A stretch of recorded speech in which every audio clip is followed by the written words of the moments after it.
Great. Oh, she says, jumping on now. Okay.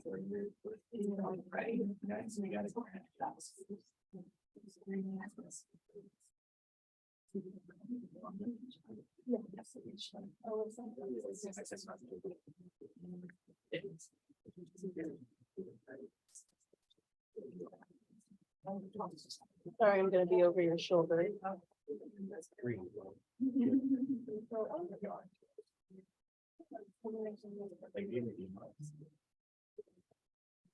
She said she was waiting to get in now. Oh, she's waiting to get in? Yeah. Oh, it's because no.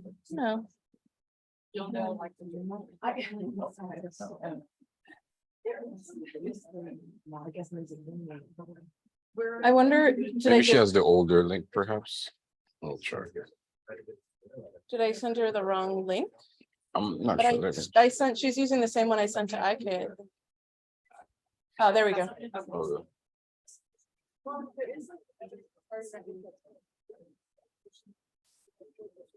Just took a minute for it to come through to me. or the technologies of the Moving at the future. speed of not light. Or like 30 years ago, this is It's very futuristic. We're living in. Yeah. I think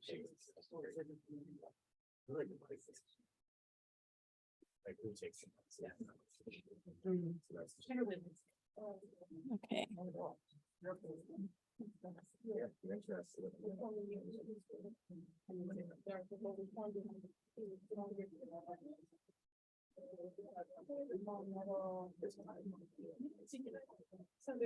Hi, Cheryl. Hi, Shane. How are you? Can you hear me? I'm good. Thank you. And now that you are both in, we're going to start. Okay, great. All right. So I'm going to, oh, you can just barely see me. Let me move slightly into the picture here. And Cheryl and Ike, I just want to do a test to make sure you can see everything and you can hear me. And maybe Fabrice, can you say something so they can hear you? Hello, hello. Bonjour, bonjour. Do you hear him? Yes, yes. Okay. Ike, you're muted, just so you know. Hello, good evening. Yes, we're good. Okay. Thank you. All right, so I want to start you guys have a double view of yourselves behind Fabrice on this is like a infinite something machine. Yeah. Okay. So welcome back, everyone. Good morning. We have 3 guests this morning, one joining us in real life, and the other 2 joining us via Zoom, one from Ghana and one in Nigeria. Am I right about where you both are? Yes. Okay, great. So I'm going to introduce Fabrice and then he will introduce our guests. And I want to tell you a little bit about what we're doing and then we'll start. So Fabrice Guerrier, I'm using the American non-French pronunciation of your name there, is a Haitian American science fiction and fantasy writer and the founder of Syllble, which you have seen documents from. A pioneering sci-fi and fantasy production house and publisher that creates fictional worlds by connecting diverse creative writers, visual artists, and inspired creators from different countries, backgrounds, and cultures through artist collectives. And if you've looked at the Syllable website, you've seen a number of different collectives that are working together there. His vision is to bring a new era of storytelling in Hollywood and the publishing world by building vibrant collectives of underrepresented creators producing together within unique fictional universes, publishing the best original work that emerges and growing these worlds through creative collaborations, content creation, and transmedia. He was selected as a 2022 PEN Emerging Voices Fellow finalist and a PEN Haiti Fellow by PEN America, and the Forbes 30 Under 30 list and Root Magazine's 100 Most Influential African Americans. So more exciting than I am to you. And I found out about Fabrice through the Center for African Studies here that pointed me at Syllable and the Sauúti Collective, and then gradually came to this. And the reason I wanted to invite him and Fabrice and and Cheryl and Ik to do this is because as we've been looking at science fiction from various places, like yesterday we were talking about ways of seeing sort of worldviews, values, ideas, problems, concerns embedded in stories. But what I thought was interesting about starting from this collective world building was that it was a chance for you to see maybe more like with the story peeled away, to see the process of imagining the world first, which might then enable you to think about, well, how could I do this in my classroom? How could I have my students intentionally trying to think about the values or the concepts they're building into a world? So that was the motivation. And also I just thought this was very exciting. So with that, I will say welcome, Fabrice. And if you want to introduce these two. Thank you so much. Absolutely delighted to be here. It's strange to hear your own bio being repeated. I feel like I feel really honored to be here. And I've never been in the area. I've never been to UC Berkeley. I've never been in the downtown Berkeley area, this Bay Area. And I've been learning a lot about the legacy of the past here in terms of really pushing the boundaries of our democracy. I wanted to say a few words about Syllble first before I introduce our lovely panel. So for a fireside chat. So I grew up in Port-au-Prince, Haiti, and a lot of my vision when I moved to the US was, how do I change the world? And this came from an energy of not like, it wasn't necessarily your choice because there is a lot of challenges that developing nations such as Haiti continue to face, from intergenerational trauma to climate issues to democratization. And initially, I think a lot of my theory of change was, if I work within a governance structure, I can create impact, because a lot of it are very systemic, like systems. I need to create more processes that can facilitate that change. And the story I always give is I moved to DC a month to work in the government. It was a month before the former President Trump was inaugurated. So as a progressive, young, imaginative professional and creative, a lot of my vision was really just shattered, completely shattered. I always say, like, I became like a sort of political nihilist, but in the process, I was like radicalized by the imagination and the power of storytelling.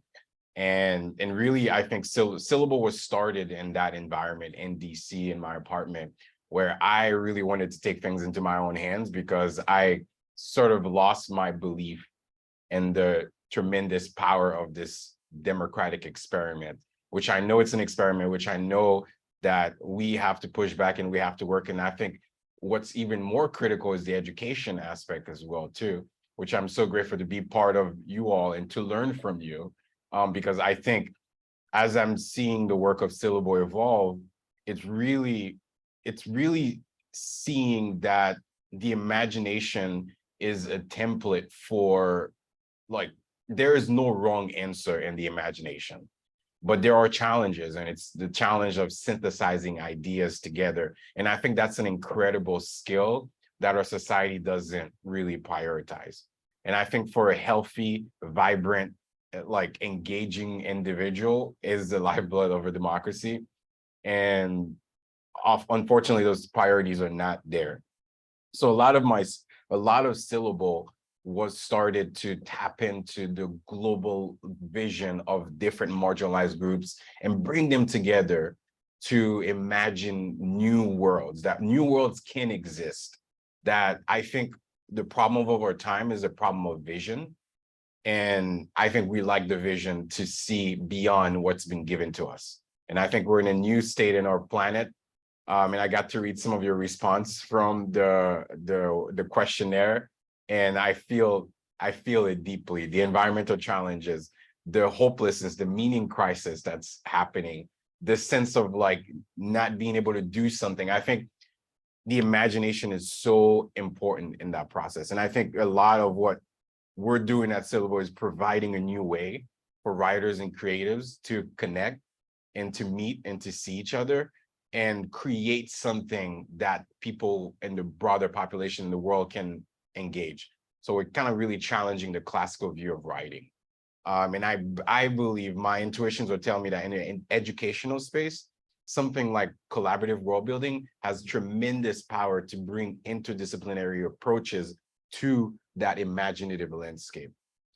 Without further ado, I want to introduce two members of the Sauúti Collective. So about 2 years ago, I reached out to Bredo Paper Magazine, with they're the lead African literary magazine, and they publish works. They're kind of like the touchstone of the African soul in terms of literature and arts and poetry.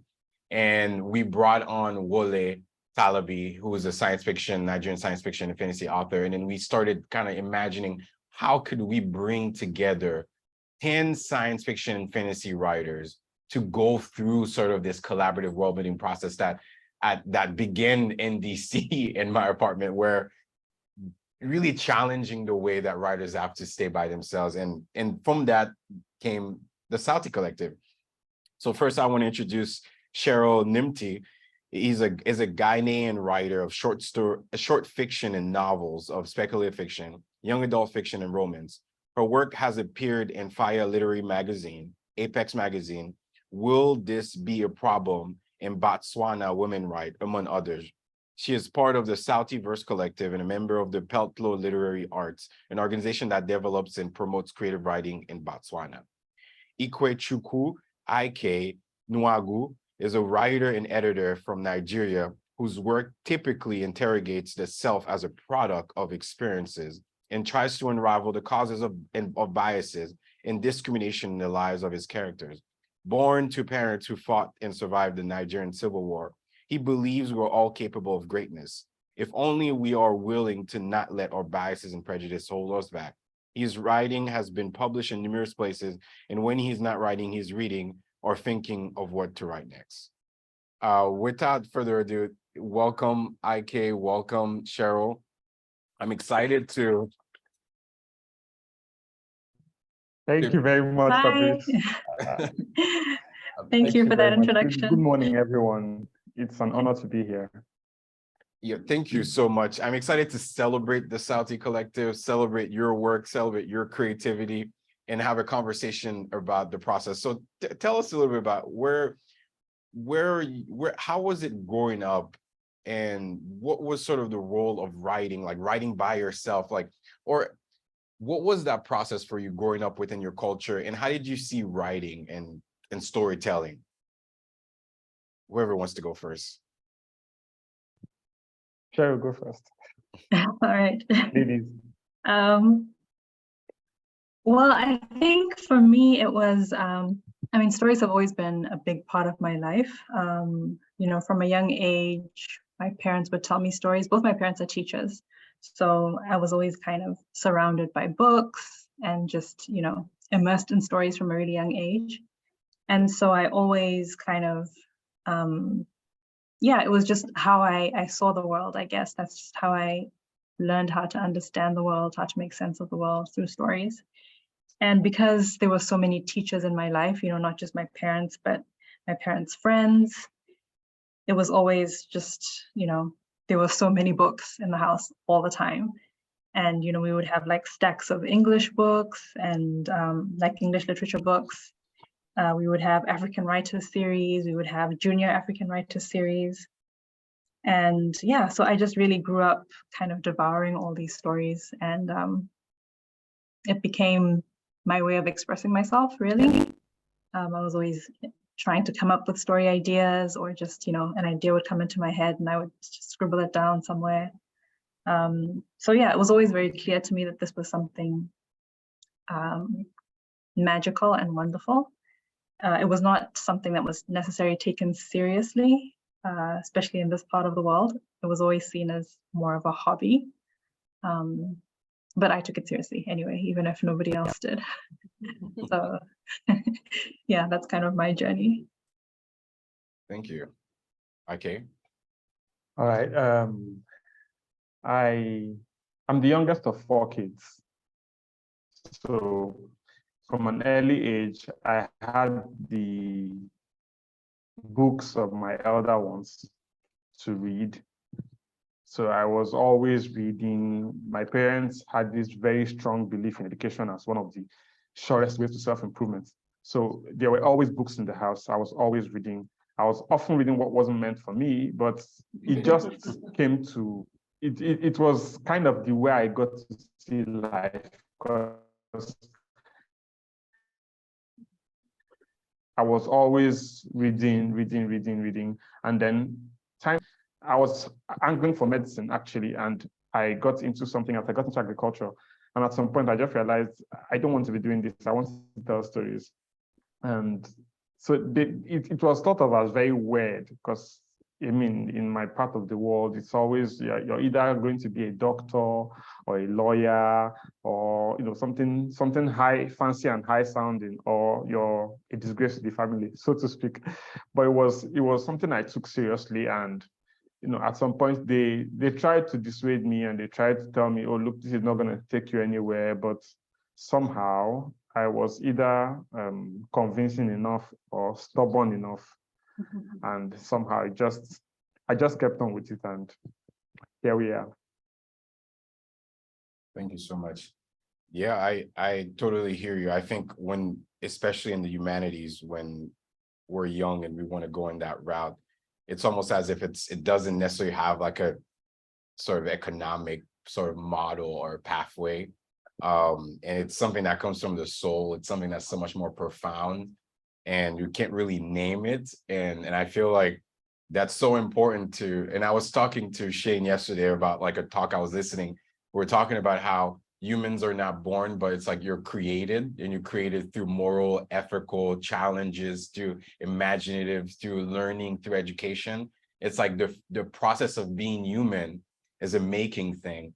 I'm intrigued to hear more about, we can dive right in about the Sauúti Collective. Were you skeptical initially, like as a writer, that perhaps you've collaborated in critique groups and perhaps you've done shared roles, I'm not sure, but what was that process internally for you as a writer that is sort of engaging stories and see visions of like your culture, or the sort of the cultural space of what's happening around the planet in the future? Because I feel like writing and storytelling is so critical to imagining the future.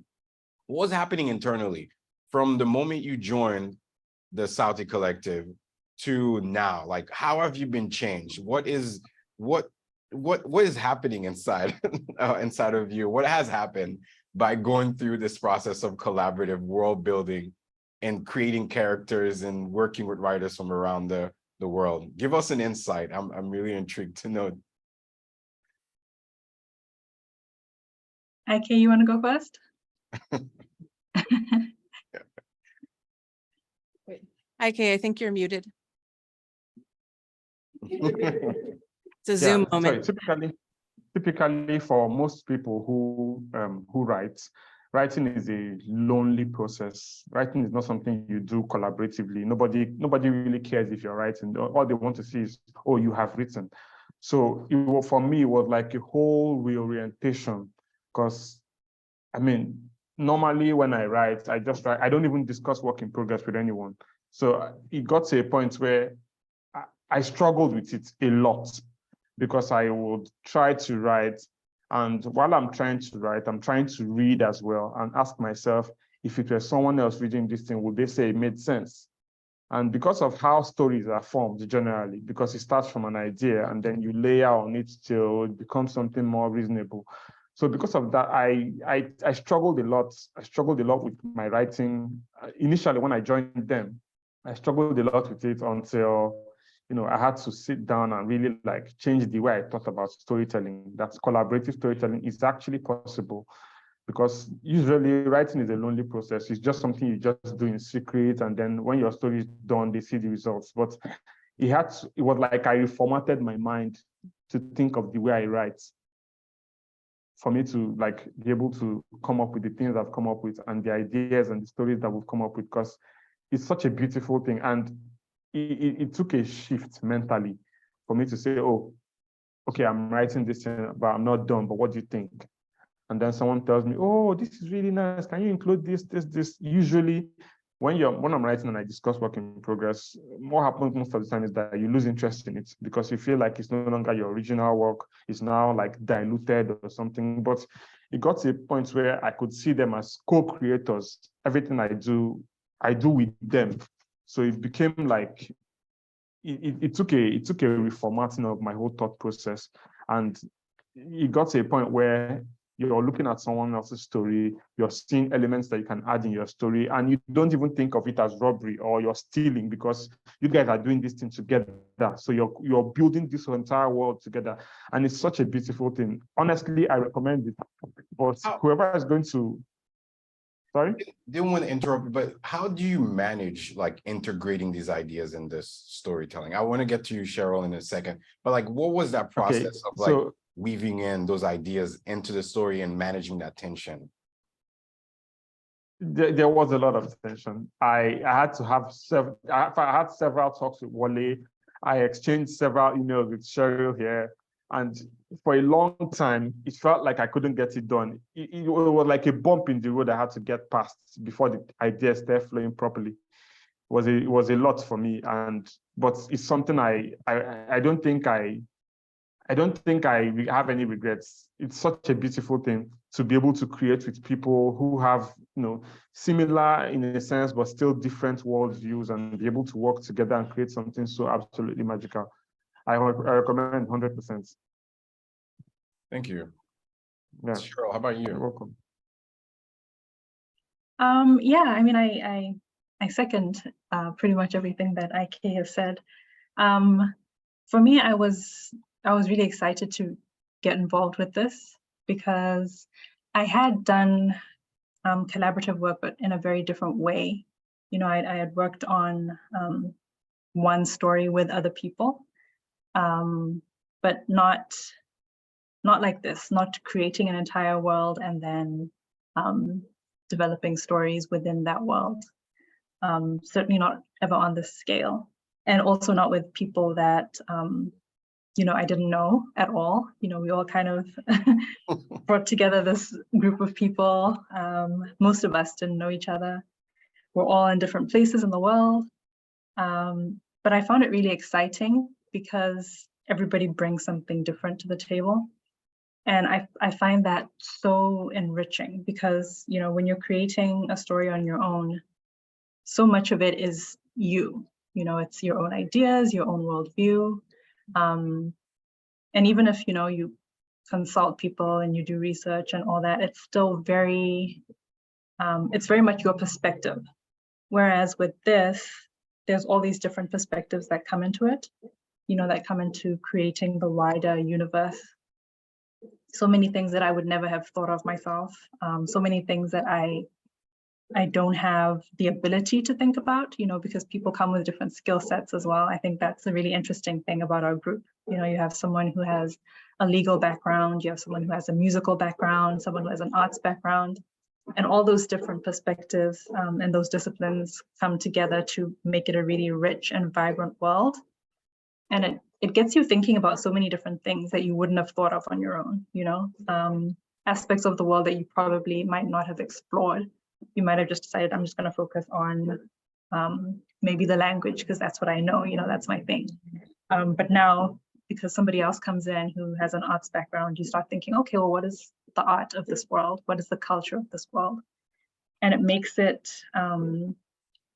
richer, a lot richer, but it also evokes a lot more ideas. And I think that's the thing that I really liked is that, we would have our discussions, we would get together and have our meetings, and somebody would have an idea, and that would spark another idea, and that would spark another idea, and then it just becomes, this massive brainstorming session, and you really get to see how much potential there is, in this world. It kind of feels like it could go on forever. Yeah, it's a really wonderful thing, and also the support, because that you have sounding boards. If you have a question about something, you're not sure about something, you can always, tap into the group, throw the questions out there. Guys, what do you think about this? I'm not sure if this makes sense. Does this feel like it's, coherent? Is the plot logical? Does this feel like something that could actually be feasible in this world? It's really great having a group of people that you can kind of throw your work to, and they will be able to let you know that, okay, this is great, this works, this doesn't work. Because a lot of the time you don't really have that as a writer. You might have like a few friends or people that you turn to, but having a wider pool to draw from, I think, is yeah, it really helps make you a better writer, I think, and a better storyteller. Yeah. Do you think it made you a better human as well? I mean, I think invariably, because I mean, first of all, because it's so many different people, you're navigating different perspectives, different personalities, which I think is always a good thing. I think, being in an environment where you're exposed to different kinds of people who think differently from you, always ends up making you a better person, because, you develop your compassion, you develop your empathy, and your ability to kind of expand your perspective. So yeah, I would say that it's made me a better person. It's made me a smarter person, I hope, as well. No, that's incredible. Thank you, Cheryl and Ike, for this. I really wanted to dig deep into the sort of the cultural integration of values and the philosophy and the history and the science from the different African perspective. Like, what was that process in codifying those ideas together? Because as I mentioned earlier, it's like the imagination there's no wrong answers, but the challenge is a challenge of synthesis, which is usually magical and beautiful. And you're able sort of to bring your full self into that space. But the challenge is like when you meet people who have different ideas and have different ways of seeing the world, like what was that process of saying, okay, perhaps, like what were two things, for example, initially that you know well, or you're really passionate about, that you wanted to explore in the world, and perhaps you explored in your initial stories, and how was that process of codifying it within that sort of imaginative like world space?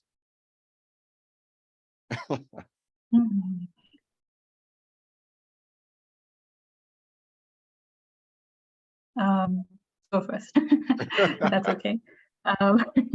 I think for me, I mean, it was quite a complex process, because again, we're all these different people and we all have different cultures as well. But I think what really helped was having, I guess, forming the vision in the beginning, that really helped us kind of know, okay, these are the parameters within which we're working. So knowing that we wanted to create stories that centered the African experience and reflected real cultures, but also had very specific values. For instance, we really wanted to be as inclusive as possible. We really wanted to create worlds that felt where anyone would feel like, okay, I could belong in this world, where it wouldn't just be a very homogenous kind of society. But we also wanted to have some sense of uniformity, so for instance, we decided we wanted to have similarities in terms of language. We wanted the names to have, to follow a certain pattern. So even though I might be writing a story and the names of my characters are based on names from Ghana, there's, a pattern that we all follow, that makes all the stories kind of fit the same mold. So we would say, for instance, we would use echoes a lot. We would use echo sounds. We would, have a name that repeats or has some element of it that's repeated. And so even though these names originate from completely different languages, you can see that they have that similarity, and you can believe that they're part of the same world. So things like that, I think, really help, just having that structure in place. So we each have our room to play, but we're still kind of flowing in the same direction. And I think that really, that really worked, especially in the beginning when we're still trying to figure out how we're going to write our stories and how the stories are going to fit into the world. And just having those discussions as a group of, okay, well, we agreed that this should be the case. So maybe let's turn the story a little bit this way so that it fits in with what we all agreed upon. And yeah, just being open to that kind of course correction, which is not always easy as a writer because you kind of want to do what you want to do. But yeah, I think just learning to be more open to different ideas and different ways of telling the same story. I don't know if that answers the question. Yeah, very much, very much. Thank you. Ike, do you have any thoughts? And we'll open it up for questions soon. So if you have any questions, jot it down. Just have one more question for. Yeah. So I think part of being open to that course correction was a big deal, was a great part of it, because usually when you have someone look at your writing, maybe your finished story or your not quite finished story, most of the time as a writer, even without meaning to, you're going to be defensive. If the person tells you, oh, I don't understand this, you're trying to rationalize, you're trying to make it make sense. But it gets to a point where you guys have a set of rules you're moving by. So if someone tells you, oh, this is not quite in line with this, you don't see it as, it gives a new meaning to the term constructive criticism, because you're trying to write, but somebody is telling you, okay, there's this thing that is not quite in line with what you're working with, so you have to make some adjustments. And it's so beautiful when you can write a story that resonates with someone else's work, and it feels like someone can independently read one story, read another, and then tell you, oh, this happened in such and such period of time, and this happened in such and such period of time. It feels like you're building a house. Like I'm building the bathroom and someone else is building the kitchen, but we're also building that same house. And it's so beautiful. It's something I never thought I would enjoy it, because writing is a very secret in my place thing. But it has been an amazing experience. It's been a very awesome experience. And another thing that made so much sense was the structure of the names plus the animals. You create an animal, or you base an animal based on something you already know, and then it turns out that someone helps you give characteristics to that animal, and it's so beautiful. I can't say so much because of people's stories that are not out yet, but believe me, it's a wholesome experience. It was very enriching for me. It made me broaden my mind. It made me think in different ways, because usually if I'm telling a story, I'm only telling the story from one point of view, but suddenly I'm having to incorporate, okay, what's the music of these people like? What do they sing? What do they dance? How do they read books? How do they preserve information? So there's so much more it makes your writing richer and thicker, if you get what I mean. And it's so much more wholesome. It's something that everyone should try at least once in your career as a writer. If you're going to write, be more open to world views that are different from yours, because we are in different parts of the world. Sometimes even being able to schedule meetings is a problem, because it's 7 a.m. in someone else's time zone, and it's 11 a.m. in someone else's time zone, and it's midnight in someone else's time zone. So every time we gather and have a meeting, there's an element of sacrifice that everybody gave up something they could have been doing otherwise. And it made us determined to make it work. I think it made us determined to make it work, and it has been beautiful so far. Absolutely. Yeah, that's a really good point that you brought there, IK, because I think we had members from like different continents. One person was in Boston, one person was in Finland, one person was in the UK, one person was in South Africa, one person was in Nigeria, one person was in Ghana. So it's like some person was in Malaysia, and they were all African writers and creators. And it's like we had to negotiate that time space, because it's very in a globalized framework. I wanted to kind of shift the conversation a little bit towards talking about kind of diving into the world. And I know that I wanted to look into the process a little bit before, but I think we can kind of end it around talking about Sauúti. I would love to hear more, like, what is Sauúti? What excites you the most about Sauúti? And if possible, can you weave that in within the context of the future and the need for mythologies in our society today? Because I feel like, for me, at least, I feel stories, but placed within the world, provides a landscape for new mythologies. And I think mythologies is something that's so profoundly important for us as humans. And it's like when we have the Star Wars and we have like the Marvel Cinematic Universe as our modern mythologies, nothing wrong with those mythologies, but like I grew up with them, so they inspire me. But I think we're reaching a point where sort of having a framework of inclusivity, of bringing, not only diversifying existing mythologies, that's another conversation, but bringing actually people from localized places around the planet, empowering them to tell their stories and their types of futurism, I think does something to our sort of collective consciousness, since those stories have been pushed out so much of the last 200 years, at least maybe not prioritized, because they are happening. So I feel like I would love to hear a little bit more about what was that sort of empowered process of you coming together to explore that story? Like, so what is Sauúti? What excites you the most about the story of Sauúti?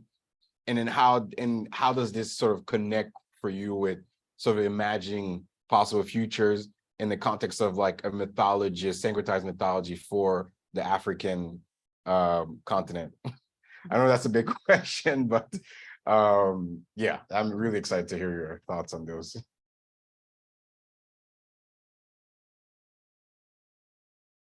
I can, Cheryl, if you want to go first. Oh, okay. okay, So, I can hear you. Sauúti came to mean a home for stories.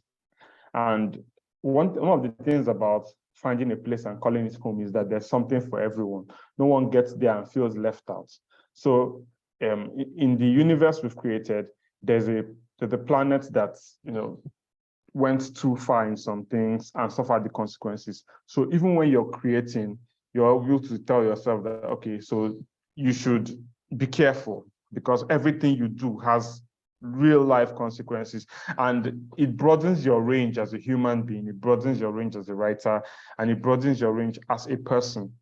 Another beautiful thing it does, which I can't stress this enough, is that there's a future technically.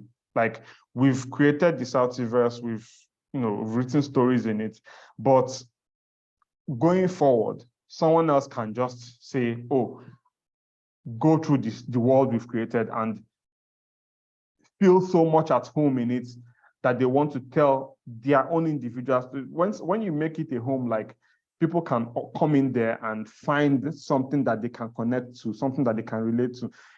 I think it's one of the most beautiful things about stories. Stories generally are supposed to be relatable, but when you have like a world of stories, an entire universe of stories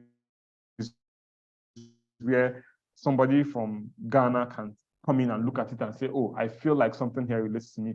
Someone from South Africa can come in and look and say, oh no, I feel like there's something for me here. Someone from, halfway across the world. It's such a beautiful experience. It gives us such range.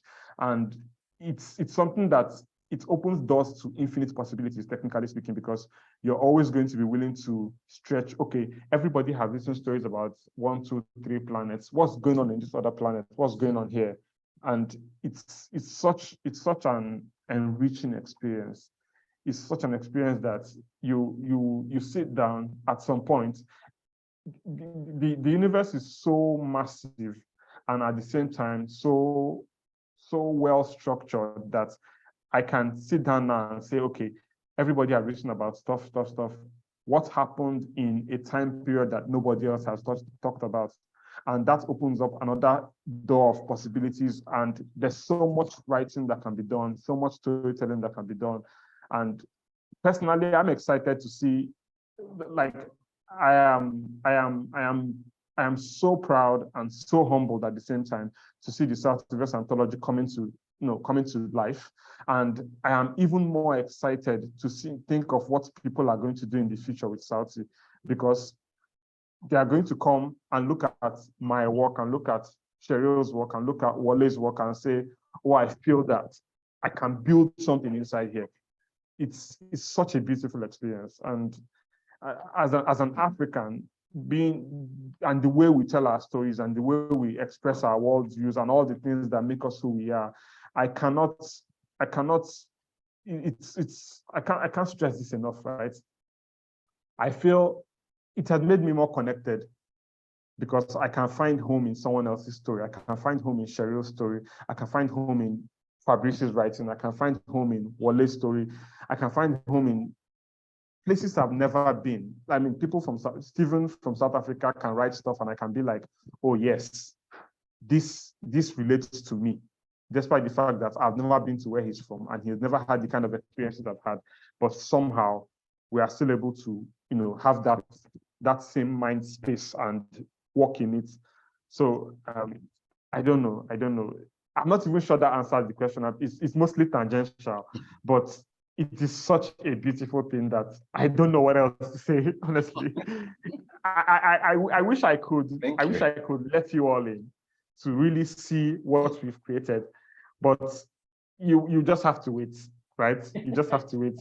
And believe me, it's not easy. I wish I could keep talking about all the things that we've done, but you're just gonna have to wait till you see.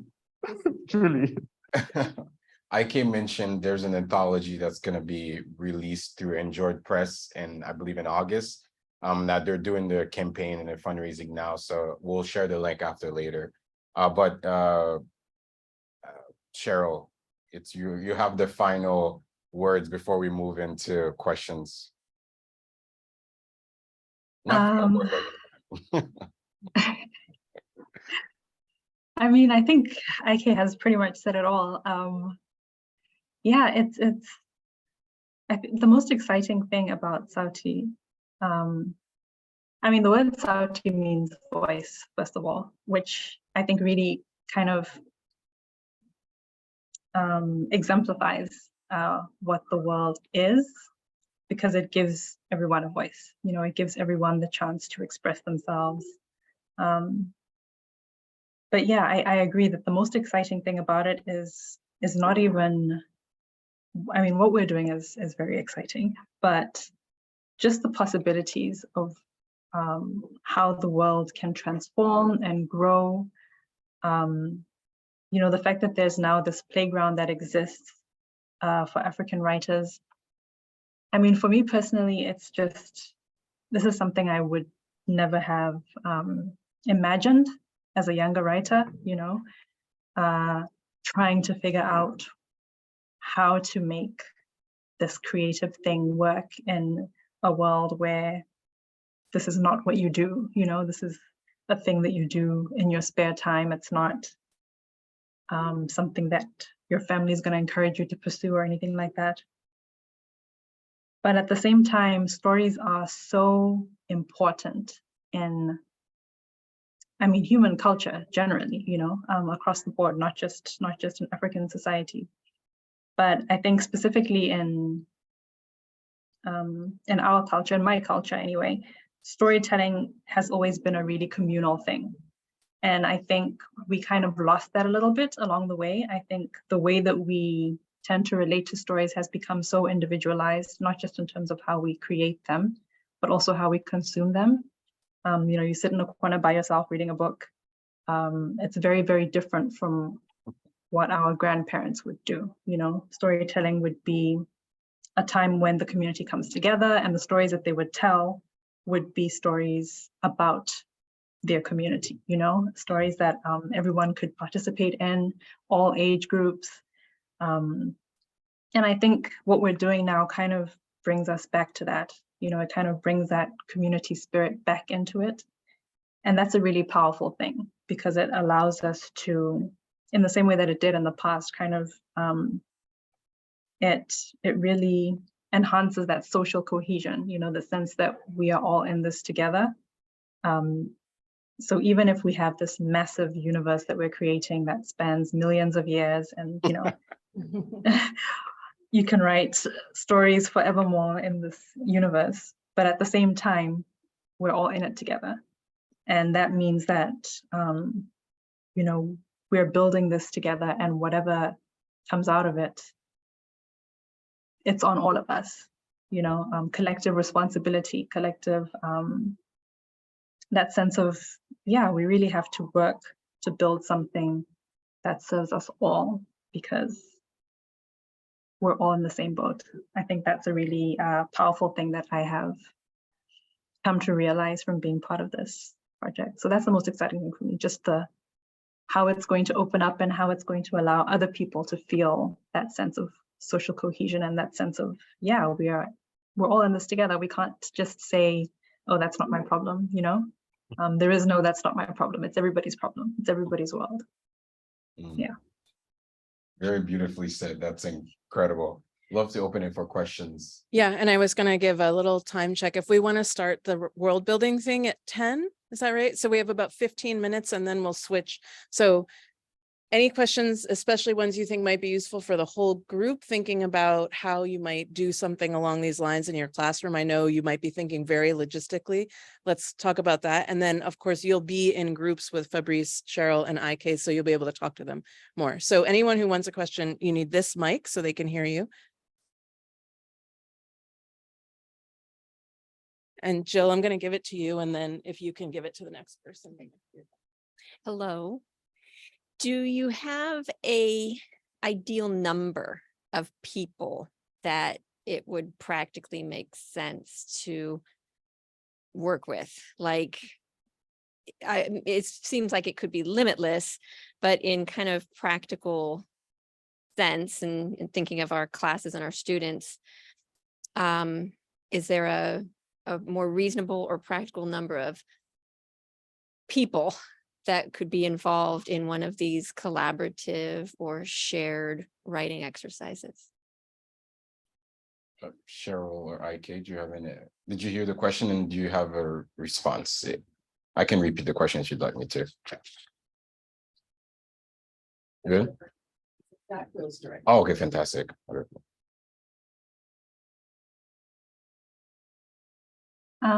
Can I take this one, or you wanna? Yeah, if step you in, want. Ik? Yeah, you can. Okay. Oh. I think, well, our group is 10 people, and we found that to be a really good number. I think it might get trickier if you have more than 10 people, just because, you know, there's so many different things to manage. So yeah, I would say 10 or less would be the best number, so that you can, there's enough room for different ideas to come out, but it's also manageable in terms of not letting things get completely out of hand or off the rails. I imagine, especially in a classroom setting, you know, it might be hard to kind of contain that. So yeah, I would say 10 or less would be a good number. Thank you. Ik, do you have any thoughts, or we can go to the next question? I completely agree with her. I think 10 is a fine number to use. So let's say the next one. Yeah, I can say a little bit too. Thank you, Ik. Throughout the collaborative process, like when what I've seen also outside of Syllable, I think that a key thing is just it's having like a caretaker. So like someone, and we call them showrunners, like people that are kind of like the technical organizers, setting the meetings, kind of facilitating the boundaries, taking notes while the note taker. All these things are really important. Like I've seen it. Like I remember I was reading an article. This is not through Syllable, but I was like so inspired. It was an online magazine. Maybe it was Gizmodo, perhaps, but they wanted to do a collaborative. They wanted to create a collaborative sci-fi novel online, and I think they had over 30,000 people that were literally contributing to this world. And I think it was done over a period of like maybe a couple of weeks. I don't know the details specifically, but it seemed pretty hectic. But I think they had to find a product, but a lot of it was like who was the caretaker and who was actually looking at the process to kind of synthesize the idea. So I think you do need someone that is kind of that those leaders sort of rise, like, because when you're doing a school project, there's always the over ambitious individuals that do all the work. So they're the caretaker most of the time. But once you have that, I think it's free reign in terms of the creativity and the imagination especially for young kids. I'm just gonna switch you. Hi, I'm wondering how collaborative it really was to come up with the sort of core fundamentals of Sauúti, things like having purely spoken language and not written, the size, the number of planets, the binary stars, that sort of thing. Was there sort of a core idea that one or a couple of people came up with and everybody played off of that, or was it really a blank slate at the beginning and everybody's voice came in and you just sort of sorted things out? Well, thank you very much for your question. So the beauty of it is that besides being African, we had so much diversity among us. There are people who were in law, there are people who were in, different aspects. So it began to feel like if you get to a point that's your technical specialty, you will chip in stuff about that. If you get to a point that if someone is like very well versed in music, the person will be able to give you guys an idea of, okay, how about we do the music of this place like this. And if you see someone who is very well versed in law, you say, okay, this is what the justice system is going to look like. So there wasn't anything like, you could literally see where you could fit in. There are ideas that everybody brought, and it made a lot of sense because people have different backgrounds. You can come on, like there's someone among us who's a very technical person, like he's an engineer and stuff. So he'll be able to give us like the more specific details, like distances between planets, temperatures, all those things. And those things will come out really nice because everybody has like their area of focus, but we all write, we all create stories. So it worked. But again, as Fabrice said, you have to have that one person who will like not very loosely define the boundaries. Okay, so it goes this far, it goes this far, such that even when you're bringing your ideas, the person is helping to keep all those ideas in line and make them still flow. So that is very important. But really, everybody contributed, and nobody felt at a point like, oh, I don't belong here because they're not taking my ideas, because you will always have something, a unique perspective, a unique viewpoint that the next 3, 4, 5 people don't have. So that was the beauty of it. We're from different countries, we live in different continents, and there's so much that we see and interact with in our daily lives that we brought to Sauúti. And when you bring that diversity, that range, that difference, everybody can see how beautiful it is. Yeah, I think that answers your question. Yeah, I'll add a little bit. I think we started a completely blank slate. I think the process that you underwent or you're going through, which I'm extremely excited and enthused to have you all like do this. So they filled out the questionnaire and then they met. I think the first 2-hour session online over Zoom was sort of ideation around what they saw in their own ideas, what they're passionate about. And then we had Wale, who sort of was the caretaker, the showrunner, who he went back after those 2 hours, the notes that was taken, the recording, synthesized like an initial like sort of outline from the ideas. And then from there, it just exploded into a creative just like undertaking because everyone has their own passions and then they kind of step into it.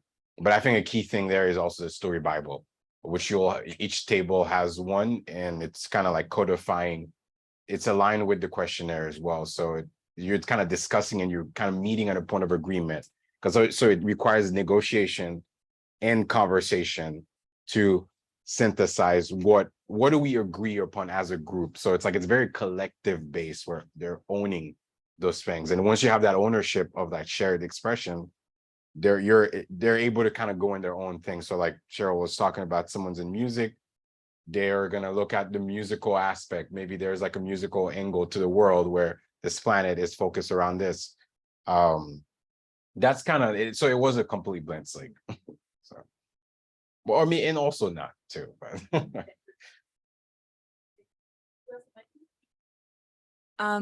Hi. So I have a kind of similar question, but I'm specifically interested in the language system that you guys built up because you all come from such like various regions of like hundreds of languages. So I would be so interested in giving my students an experiment and be like, I want you guys to come up with your own language. So what did that specifically look like for you guys?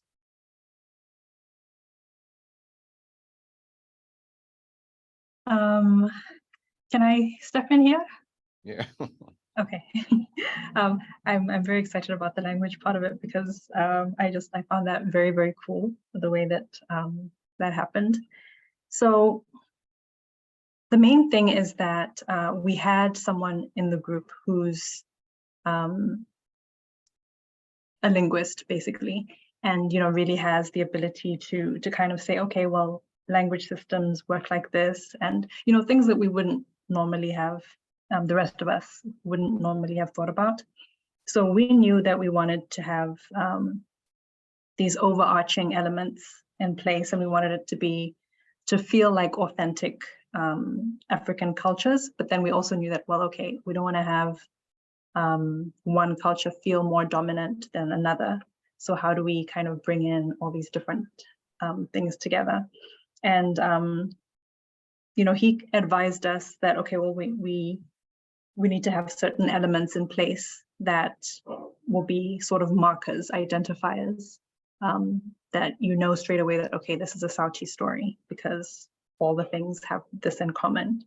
So it was a combination of looking at things that we had already decided would be relevant to the world. So the focus on sound, so that would influence the kind of names people had. We would focus on echoes or names that had very specific sound patterns, that sounded a certain way. And things like that, those kind of elements. And he kind of got us to really focus on those things, and we're coming up with names for places, names for characters. But also he just would kind of, especially in the beginning, in the early stages, reading through everybody's ideas and everybody's story pitches, and would say, okay, well, this is good, but maybe let's change the name to this so that it fits more with the system that we have, with the language that we have. So it really helps having someone who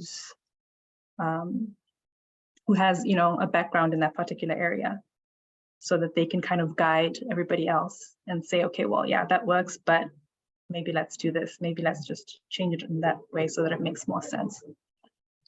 Yeah, so that's really what we did. We started off with kind of a broad base, and then we had help narrowing it down. Yeah. I'm wondering if we want to, I know you all may have more questions, but I'm wondering if we want to shift into the activity so we can do it, because my guess is you'll have more questions after than before. Yeah. Maybe it'd be good to, what do you think? Yeah, I think that's fantastic. Yeah.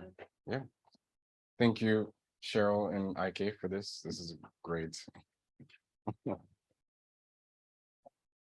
Thank you for the questions.